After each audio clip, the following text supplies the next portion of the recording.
নিজের জন্মভূমি মায়া পরিত্যাগ করে ইব্রাহিম আলাইহিস সালাম সারাকে নিয়ে যখন সিরিয়ার দিকে রওনা হলেন, সিরিয়া যাওয়ার পূর্বে একটি তাঁবু গাড়িয়ে ইব্রাহিম আলাইহিস সালাম তার বিবি সারাকে নিয়ে বিশ্রাম নিচ্ছিলেন। এই সময় দেশের বাদশার একজন সিপাহী রাস্তা দিয়ে যাচ্ছিলেন, দেখলেন যে একজন সুন্দরী মহিলা নিয়ে একজন ব্যক্তি ঘুমিয়ে বিশ্রাম নিচ্ছেন।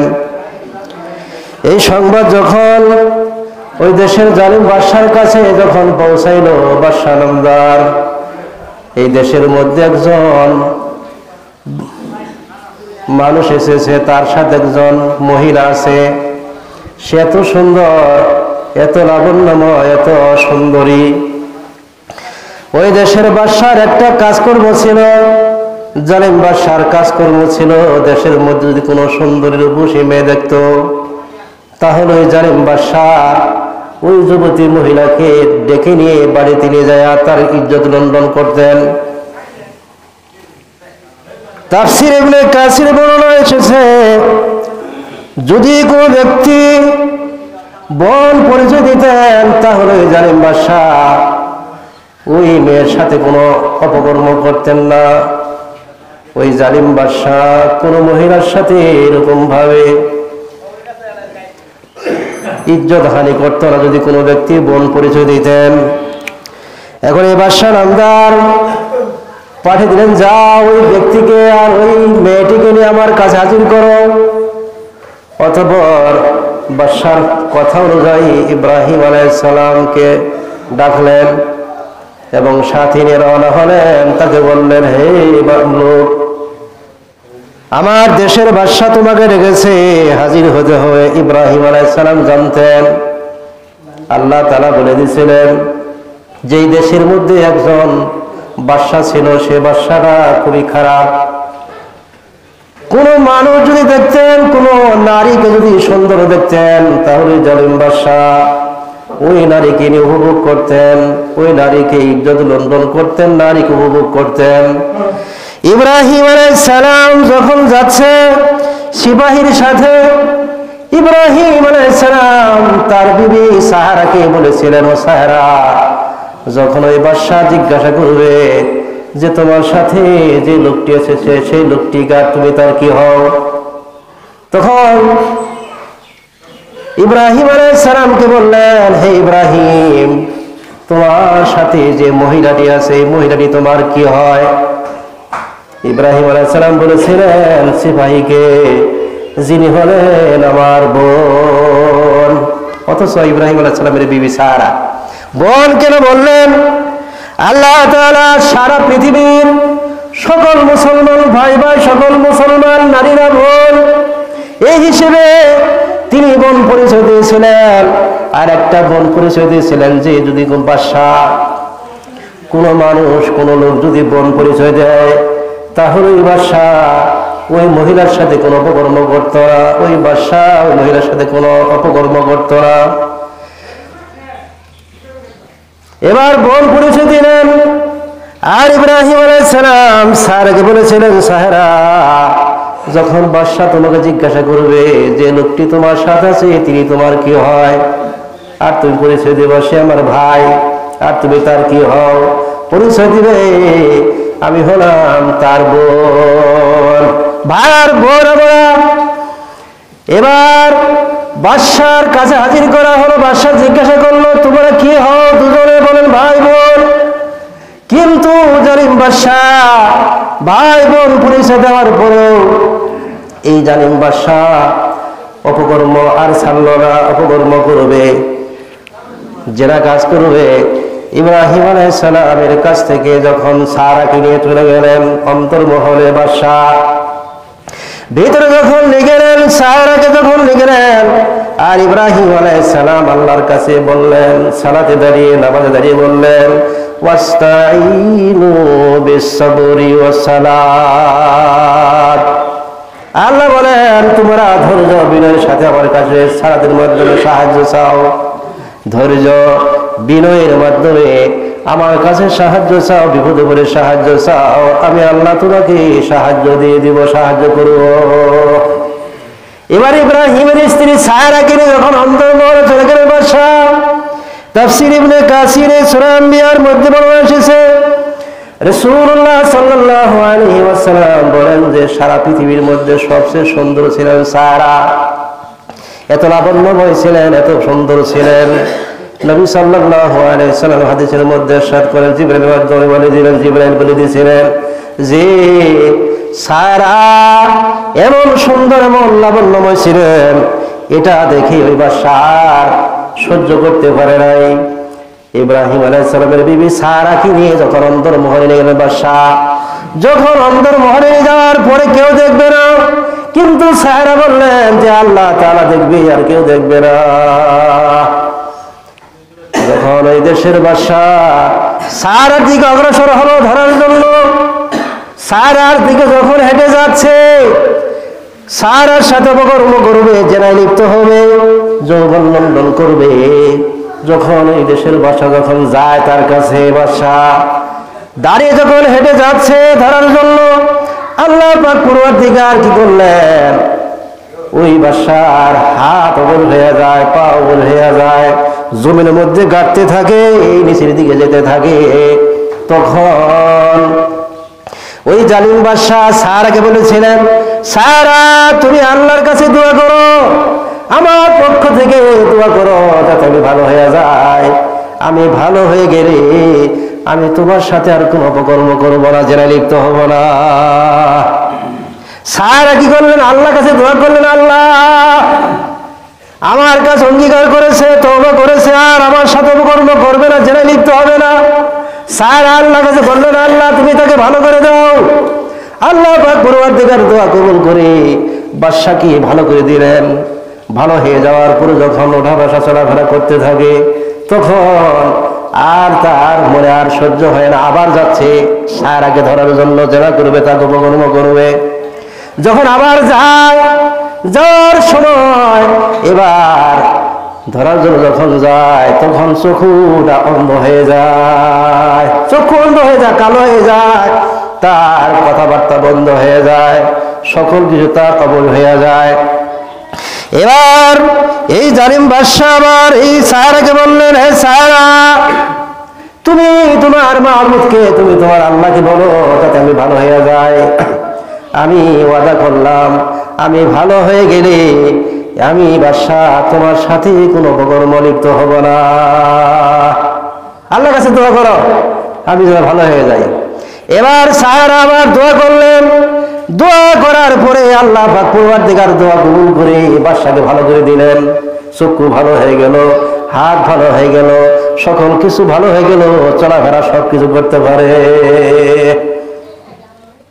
এবার সারা বললেন, তুমি আমাকে ছেড়ে দাও, আমি চলে যাই।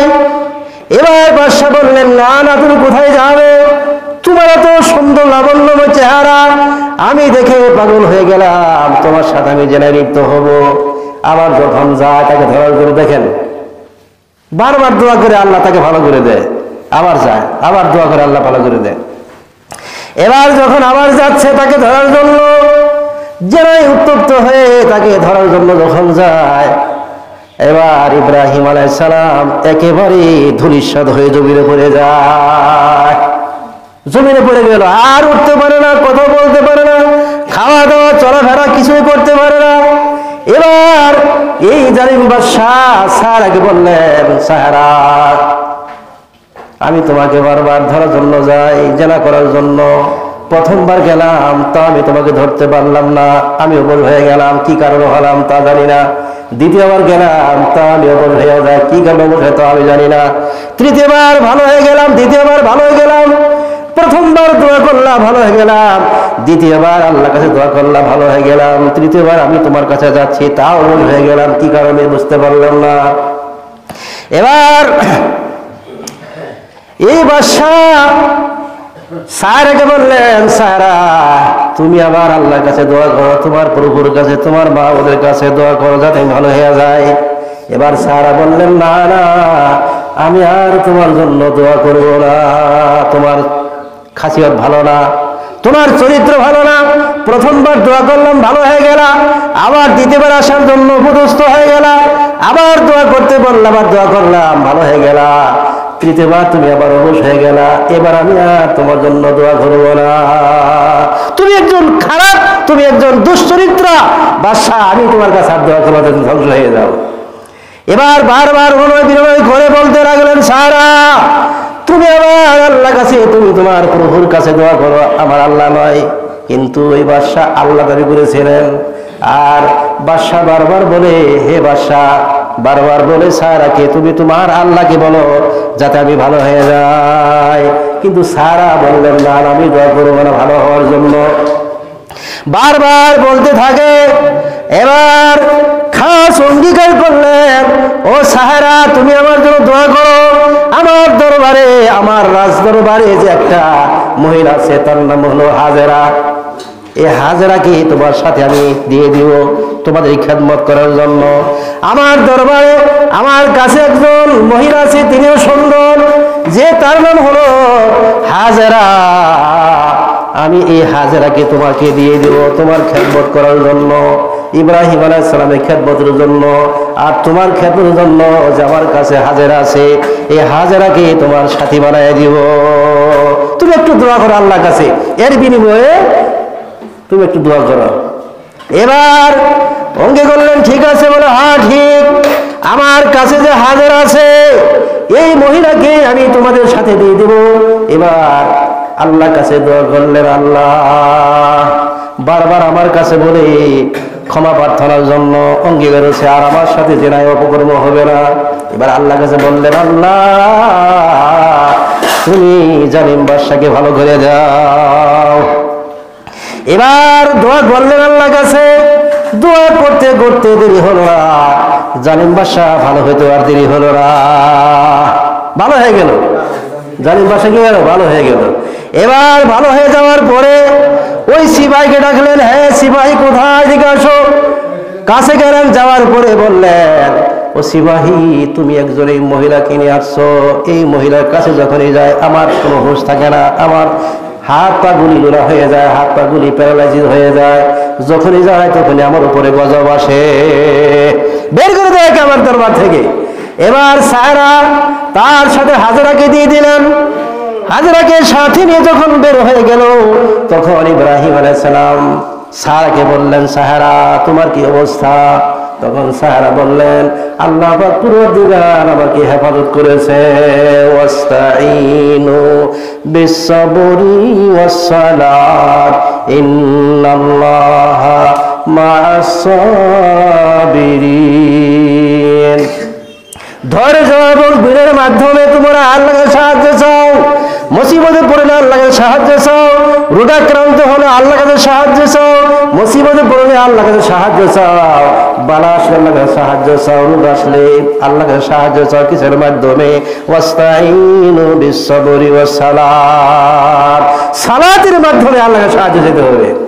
আর আমাদের অসুখ হলে নামাজ পড়া বাদ দেই, মুসিবত আসলে নামাজ পড়া বাদ দেই, রোগ হলে নামাজ পড়া বাদ দেই। কিন্তু আল্লাহ কি বললেন? যে হে দুনিয়ার বান্দারা, যখন তোমরা অসুস্থ হবে, মুসিবত পড়বে, যে কোনো অবস্থায় আসবে, ওয়াস্তাঈনু বিস-সাবরি ওয়াস-সালাত, তোমরা ধৈর্য বীরের মাধ্যমে সালাতে দাঁড়িয়ে যাও, আমার কাছে সাহায্য চাও, আমি আল্লাহ তাআলা তোমাদেরকে সাহায্য করব। ইব্রাহিম আলাইহিস সালাম হাজেরাকে নিয়ে চললেন সিরিয়ার দিকে। সিরিয়ায় যখন অবস্থান করলেন, কিছুদিন গেলেন, যার পরে হাজেরা কাছে থাকেন। এই সময় সাহারা বললেন, ও ইব্রাহিম, আমার ওর শুধু কোনো সন্তান আসে না। যখন ইব্রাহিম আলাইহিস সালাম বয়স 90 বছর থেকে 100 বছর, যে কথাটি 80 বছর আছে এসেছে, এই কথাটি সহি নয়। ইব্রাহিম আলাইহিস সালাম বয়স যখন 100 বছর, 90 থেকে 100 বছর, এই সময় সাহারা বললেন, ও সাহারা বললেন, ইব্রাহিম, আমার সাথে যে হাজেরা এসেছে এই হাজেরাকে তুমি বিবাহ করো। অতঃপর আল্লাহ নির্দেশে কি করলেন? ইব্রাহিম আলাইহিস সালাম বিবাহ করলেন। তাদের ওর সন্তান দিনা 100 বছর বয়স। তখন ইব্রাহিম আলাইহিস সালাম আল্লাহর কাছে বললেন, রব্বি হাবলি মিনাস সালিহিন, হে আল্লাহ তুমি আমাকে একটা সুসন্তান দান করো, আমি কামনা করছি। আল্লাহর কাছে চাইলেন। আর আমাদের সন্তান হয় না যায় কোথায়? যায় কোথায়? যদি আমাদের সন্তান না হয় যায় কোথায়? মাজারে। আমাদের যদি সন্তান না হয় যায় কোথায়? পীর সাহেবের বাড়িতে। আমাদের সন্তান না হয় যায় কোথায়? হুজুরের বাড়িতে। কিন্তু ইব্রাহিম আলাইহিস সালাম বয়স 100 বছর, কোনো সন্তানাদি হয় না, সন্তানের কোনো ভ্রুক্ষেপ নাই। এই সময় আল্লাহর কাছে বললেন, রব্বি হাবলি মিনাস সালিহিন, হে আল্লাহ আমাকে একটা নেককার সন্তান দান করো। আল্লাহ তাআলা দোয়া কবুল করলেন। 90 থেকে 100 বছর বয়স, এই সময় একটা সন্তান আল্লাহ দিলেন, গর্ভে আসলেন। এই সময় তো সন্তান আসার কোনো কথা না। 60 বছর হয়ে গেলে কোনো সন্তান আসবে না, 70 বছর বয়সে গেলে কোনো সন্তান আসে না, কিন্তু আসতে পারে। কিন্তু ইব্রাহিম আলাইহিস সালামের বয়স যখন 90 বছর, 100 বছর, এই সময় কিভাবে সন্তান আসবে? আল্লাহ তাআলার কাছে দোয়া করলেন সন্তানের জন্য। আল্লাহ তাআলা দোয়া কবুল করে তাদের অবশ্যই আল্লাহ একটা সন্তান দিলেন।